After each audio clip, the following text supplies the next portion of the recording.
everyone. Welcome to our first episode of Solo in Your Forties. Living Unscripted.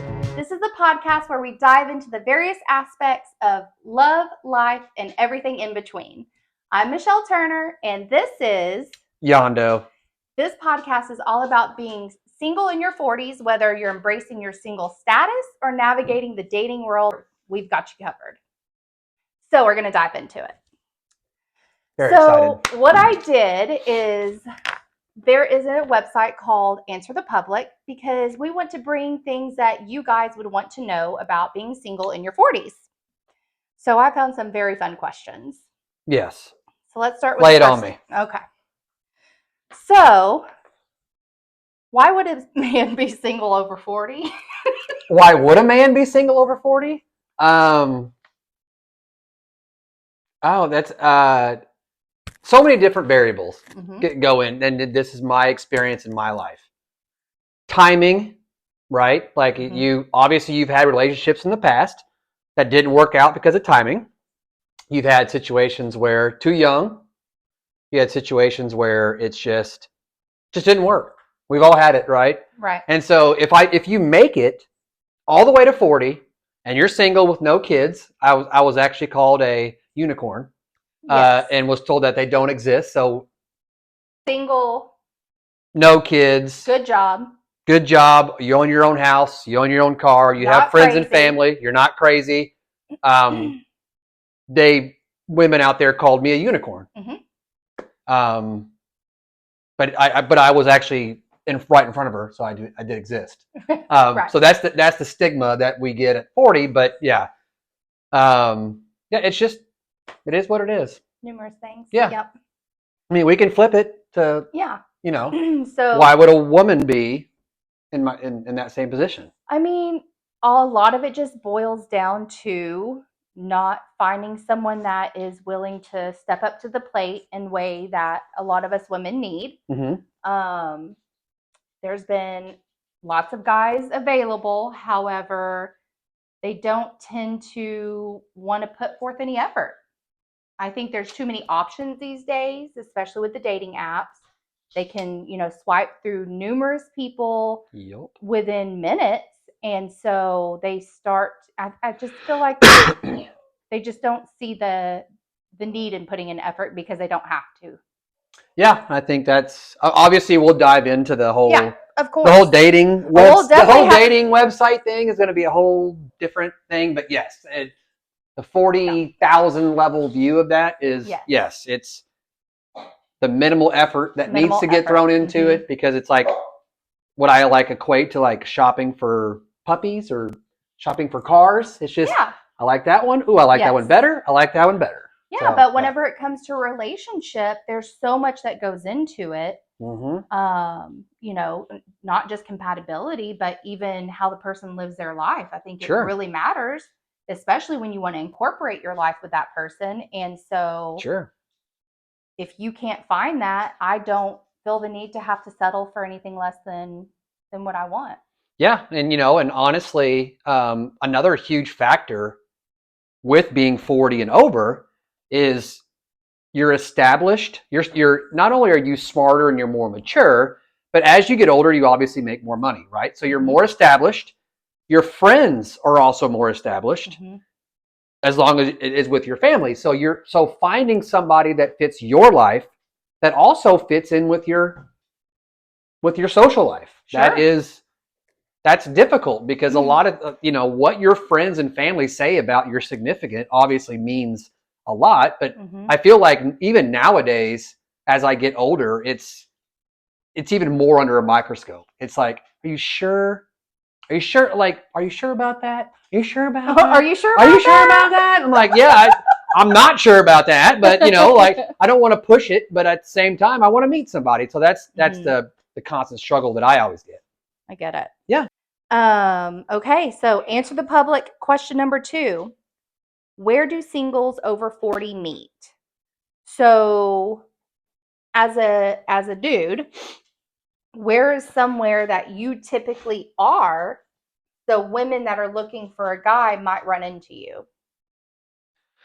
As a dude that, before I was always a work from home guy, and now I'm actually back in the office, and that's kind of like I think a place nowadays in your 40s that is a good opportunity to meet somebody at your office. I know sometimes it's frowned upon, but I've seen success stories of people that meet coworkers and they fall in love. So I think right off the bat, just because I don't go to the club anymore, unless I go to Chicago. Shout out to my Chicago homies. Chi-town. Yeah. Like I said earlier, like 75 degrees on a patio in Fort Worth with live music.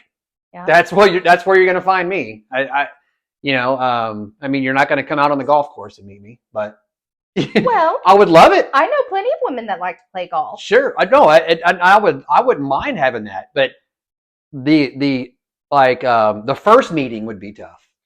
Maybe hanging out. I don't think they want to go hang out at the golf course and just say, "Hey, you single?" No. You know what I mean? Like, but are there not areas of the golf course that, like, after you're done with your game, you go and sit down and have a drink? Or, sure. So I think the golf course is a very, good place if you're into golf. If you're not into golf, then that's just kind of ridiculous, right? Because it's not something that because I do feel like part of it is going somewhere that you enjoy to go, and the person you meet there, y'all have the same interests. You're exactly right. And I think that's it was a hard question for me because I know what I enjoy. And then so if I meet a girl on a patio drinking beer, is that a connection? Because I know she enjoys that too. And so that's where it's. I think with the drinking aspect though, sometimes it's a fine line because how much do they like to drink? So you might meet on a patio listening to music that you love to listen to, but if she's on that patio every day. Those are the questions. Those are the questions that, I mean, and that's the thing. Like, you can't ask that question. You can't ask that question. So do you drink a lot? Yeah. No, you have to organically let that stuff happen. True. And then all of a sudden, when the night's over, here's a horror story number one. All of a sudden, when the night's over and you walk her to her car, and she asks if you can blow in her little straw so she can start her truck. So right there was, I think that was red a red flag. Number one? I think that was red flag number one, if I can recall that. Yeah, that's a hard pass. Right. And obviously I had a couple of drinks, so and that was before Uber, so I'm showing they already know my age. Right. We're over 40. Yeah, that was before Uber, and so I'm pretty sure she had to walk home. Nice. And then I found out her apartment was right behind the bar. So okay. So she was a all everydayer type. Yes. Okay. I didn't feel too bad. Yeah. Yeah. No. Yep. So I think, finding places that you just enjoy to go and hoping to meet someone there with that same interest. Well, give me an example. Like, where do you want to meet a guy? Like, where would? I mean, that's a tough one, right? It is tough. I mean, I do go to quite a few networking events, which would be nice because I'm very ambitious with my work, so it would be great to meet someone in the real estate industry. Sure. Because be a powerhouse couple one day. Yeah, absolutely. That would be great. Where else? Really, I mean, honestly, yoga. Yeah, I would say the gym, yoga, I would love to meet someone that also loves to do yoga because, I mean, I love doing it. So yeah, I think you can build a really good foundation off of that because you at least have the same mindset when it comes to, your spiritual and mindfulness. Right. So that would be a good one. Yeah. Yeah. No, it's but again, I think it boils down to, we don't go out as much as we used to. I don't. And so, again, one of these episodes will really dive into the online thing. And so that's when it's. I mean, I'm now to the point where I'm just waiting for Jesus to send me someone while I'm sitting on my couch. Thanks so much. Oh, Jesus. If you're listening, help. Have them knock on my door, not just be an Uber Eats delivery. I know. Yeah. It's I mean, I guess that'd be a good way to just kind of all of a sudden, a very attractive Uber Eats lady popped up and be like, by the way, thanks for the tacos. You're Would beautiful. you like a drink? You're beautiful. Would you like to come in? And I don't want to like scare you or The anything. next question. We have a crowd. Oh well, what do single 40s do? This one really cracked me up. What do single 40s do? Yes. Me personally, and like I said, like I can only speak for myself, and I can speak for, and again, all my friends are married, so I'm like, and we all do these things together. But I do know that a lot of single people do this. Like tomorrow, I'm playing golf. Yeah. Golf course, you might meet someone.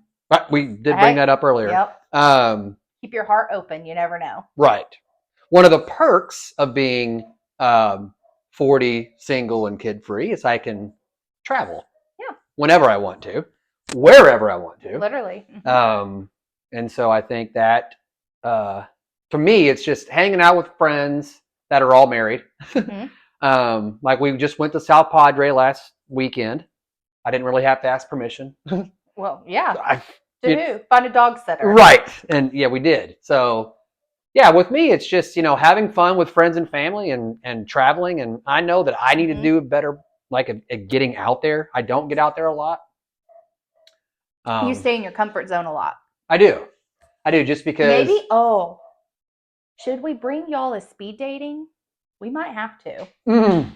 We just might. I think at that point I would drink too much alcohol and I would make a mockery out of it. I did do a speed dating once though. And it really wasn't, I mean, it was kind of cool because you did, at least like if you were over the conversation, right, you didn't have to end it because the bell rang and they were moving on. It brings me back to like Hitch, right? Like, great movie. Right? Yeah. Shout out to Will Smith. But yeah, that's pre-slap. Beep, edit. That's yeah, no, like the I have nothing against like that kind of stuff. Yeah. The last thing I want to do is show up and like I wouldn't purposely make a mockery out of it. I wouldn't purposely not take it serious, but there's people there that take it serious. Yes. People there that really are there, and it maybe it's just because I'm like nervous and insecure about doing that because I told myself I never would. Yeah. And then I show up like I'm too cool, right? Which I'm not. Well, I will say, because even whenever we were there, I went with Jennifer Vidot. We had a great time. We really did. I'm pretty sure I would have a great time. I would just literally have to not drink. But people are there taking it very seriously, but I almost feel like a little bit too serious where they couldn't loosen up a little bit. Right. But then there were others that had great conversations with a few. I bet. I'm sure. I mean, but okay, so here's a question. Mm-hmm. How was the talent pool in that speed dating? So genuinely, whenever I selected, I went solely off of conversation, not off of look. Okay. Just because if I were on a dating website and swiping right or left, I don't even know which way you go these days. Right. I probably would have gone left on all but one. Yeah, and that's my point. That's like, But the only thing is I matched solely like with one. He said yes, I said yes. Okay. And he dropped the ball after. I would just get the quick, "How was your day?" No substance to any conversation, only text.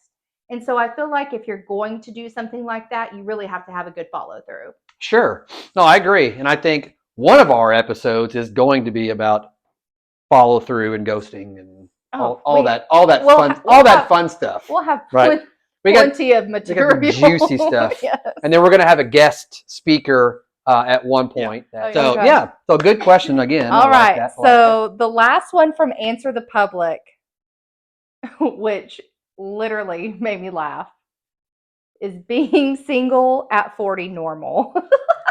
Oh my God. Somebody asked that question? Yes. So these questions are literally pulled, if you don't know about Answer the Public, where you can go on, it tells you the top Googled questions on any subject. So I put in the subject, single at 40, and that was one of the top pulled, asking if being single at 40 is normal. So they're relevant questions. Sadly, I think it's becoming more normal than is it normal? Like, okay, so the question is it normal?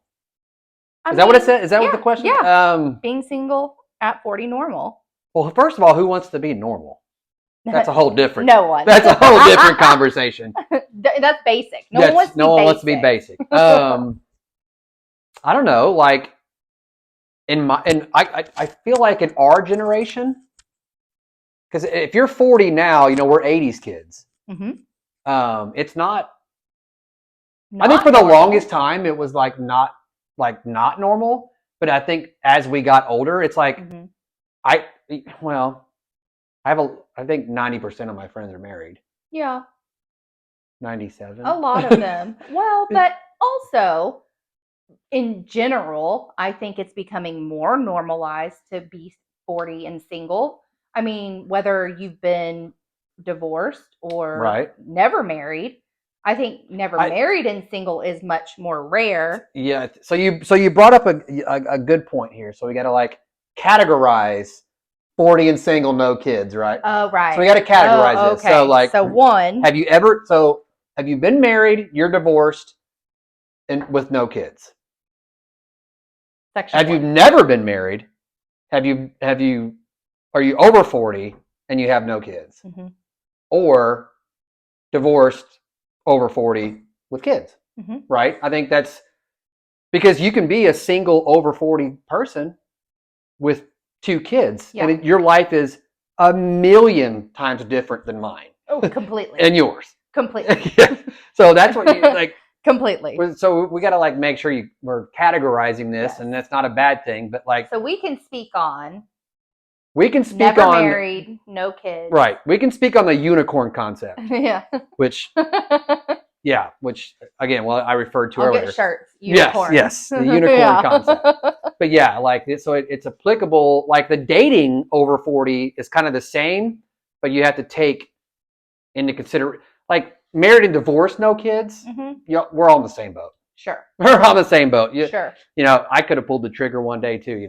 But yeah. The just kids, if you have kids, it's just fantastic. It's just your dating life's a little bit different. A lot of the women that I meet have kids. Yeah. I'm completely fine with it. I love kids. Sure. I don't. He does. She said it.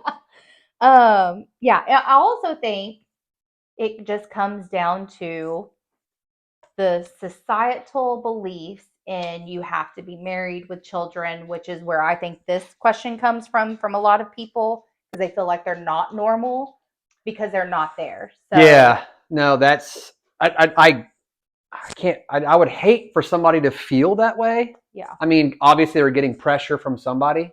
I mean, family members, I'm sure, and sometimes it honestly is just even culture. Sure. Yeah. There's some cultures where they will set you up with your husband. Yeah. You never even meet him until your wedding day. So yeah.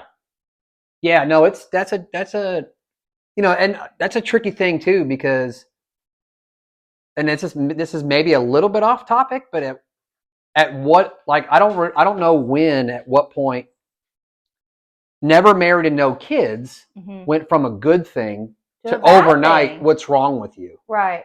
There's nothing wrong with me. No. I just. It just hasn't happened. Nowadays in my dating life, it's a red flag when I meet people. Yeah. Because they start but are they hunting for things. I also feel like maybe they're projecting a little. Sure. Because they're like, well, I've been divorced, so why haven't you been divorced? I don't know what to tell you. That's not on me. I don't. I had standards. I don't know. Yeah. Yeah, we all do. Okay, so moving on to my fun questions. These are the questions I put together.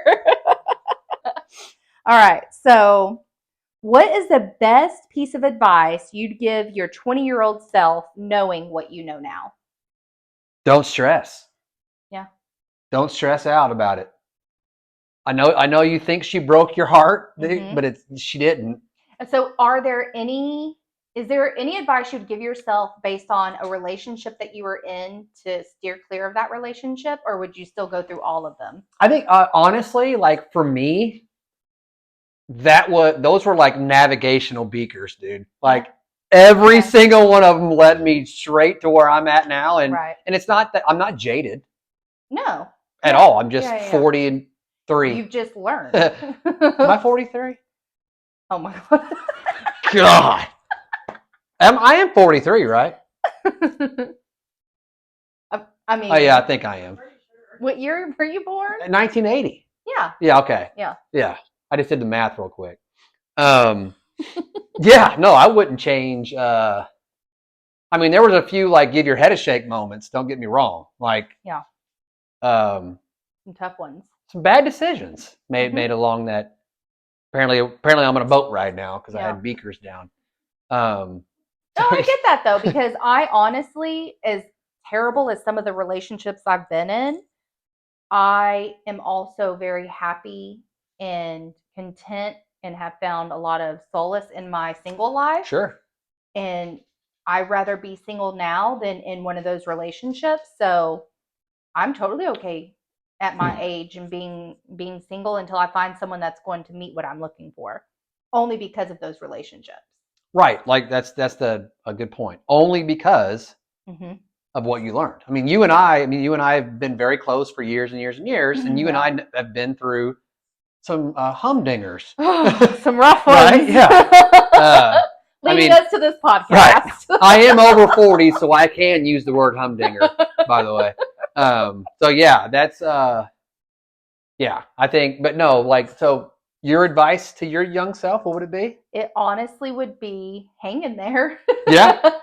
It's going to be a rough ride. It's not as bad as it seems. And I also would say listen to yourself and get out when you originally thought you needed to. Because I did hang in there longer thinking, oh, well, yep. I don't want to be single at 40. So I want to stick in this. I've been in this already for 3 years. Let me just stick it out longer. And you don't have to stick things out. So, I think that would be it. That was one of the hardest lessons that I learned. Mm-hmm. That I think learned is a key word. Yeah. Because sometimes you don't learn from your mistakes. True. And I actually learned when you see those red flags, when you see those situations that say this is not going to work, get out. Mm-hmm. It took me years to figure that out. Yeah. Because I can fix this person. I can. Sure. It's not even a fix situation. It's more of like I can make this person who I want, and everybody does it. Absolutely. Because you see something in someone that they can't see in themselves. Yes. So you're like, oh, well, I see your potential, but until they see their own potential, they'll never be that person. Bad timing. Very bad timing. Very bad. But good timing, right? Yes. Because good or bad. Us living this. I'm telling you. This it's like living unscripted life. That is it. I love it. We're still learning the name of the new show, by the way. But it is. It is unscripted. Very unscripted. It's very unscripted. But she brings up a good point because tomorrow I don't know what tomorrow. Like I could go to the gas station tomorrow and meet my wife. Oh, that's so true. I always think about that, and then at the end of my day, I'm like, well, not today. Right. When I stopped today. When I stopped off at gas yesterday, I took a look over my right hand shoulder and I said, always tomorrow. Bless her little heart, but there's always tomorrow. So yeah. But yeah, it's fun. Here's a good one. Okay. What's your best pickup line? Oh, like inappropriate? Honestly, it's unscripted. You can say whatever you want to. Oh man, I haven't used a pickup line in so long. Like, but literally give me one that you've actually used, not just to be funny. Oh, like when I was younger? I mean, at any point in your life. What's the best pickup line you've ever given? I haven't so I remember back in college, I thought it was cool, right? Because we all were pretty cool in college. Sure.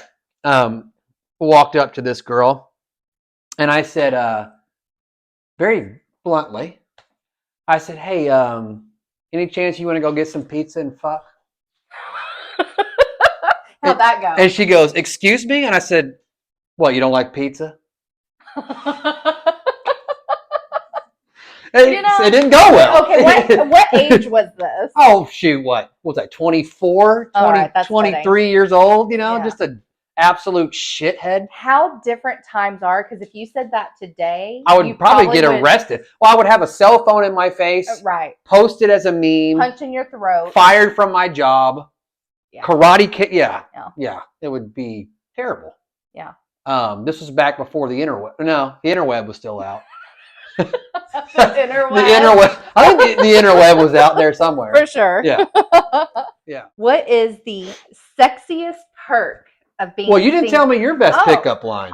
I don't have a pickup line. Well, okay, so you can say what's the best you've heard. I actually don't think I've ever had one thrown at me. Oh, Michelle. I'm not even lying. I don't really. You just don't know. No, I just if I was drunk enough and blacked out, I don't remember it. But I mean, so for me, whenever I see, I've done this twice now, where I've seen someone so attractive or just so drawn to, I had to go talk to them. Mm-hmm. And I literally just walk up and shake their hand, ask their name, and if they're single. Never. They're always taken. Oh, yeah. Or at least that's what they tell me. Oh, sure. Well, Who knows? Yeah. No, but Yeah. Honestly, I don't think I've ever had a pickup line thrown at me like Jen. We'll bring her on one of these episodes. Yeah. Okay. Yeah. Have you ever had a bucket list moment that was made even better by being single? Physically, yeah. There you go. Yeah. I mean, not afraid to ask, right? Just because it's like, I'm not like, what's that What do dude you have from to lose? what's that dude from 60 Shades of Grey? 50 Shades. Oh, 50 of Grey. Shades of Grey. Christian Grey. Christian Grey. I'm not that guy. But You don't have a red room? no, it's gray. Do you have a red drawer? No. I don't have any type of room in the house. It's gray. It's a gray room. It's a gray room. I don't know if that's good or bad. Oh my gosh. I guess it depends on who you date. Yeah. Like, yeah, there was, I again, that goes back to the other question. Like, the sexy part of it is you can, like, if you meet like an exotic person or through whatever avenue it is, right? Not like anything like crazy or anything, but sure. And you're both on the same page. Mm-hmm. That's fun. Yeah. That's a lot of fun. Well, yeah, because I think sometimes they can also bring a little bit more out in you. Yeah. That you didn't even know. Because maybe they know a little bit more than you did. Great oldies. All right. That was it. That's it? Yeah, that's everything. I mean, wasn't too bad for our first. Honestly, I'm not mad at it. Solo and 40 living the unscripted life. Solo in your 40s, living unscripted. This is Michelle, and I'm Yando. So, how are we going to wrap this up? We're going to just wrap it up by telling people to embrace being single in your 40s. Don't succumb to societal pressures. No. And being okay with where you're at. I promise Focus you. on what makes you happy. I promise you, people out there, you have friends that are married that are not happy. Take that into like an account and say, hey, that's all I had to say. And just focus on yourself. Honestly, I think sometimes we need to have a little bit of self-discovery, have some personal growth. Yes. So when you do find someone, it's going to be 10 times more plentiful. Yes. I think once you've gotten to a place with yourself that you're happy with, it's only going to make that relationship that much better. 100%. Don't rush it. Why the hell rush it? No sense. God, no. Travel. Yes. Do something. Maybe you meet somebody in Costa Rica or something. There you go. Never know. All right. Well, thank you so much for tuning in to our Solo in Your 40s Living Unscripted. Yes. Make sure to like, follow, or actually subscribe, depending on what platform you're on. Also, go ahead and leave some comments and some questions you might have for us that you want answered. or any comments and just what you thought about our show. We look forward to seeing you here in the near future. Cheers.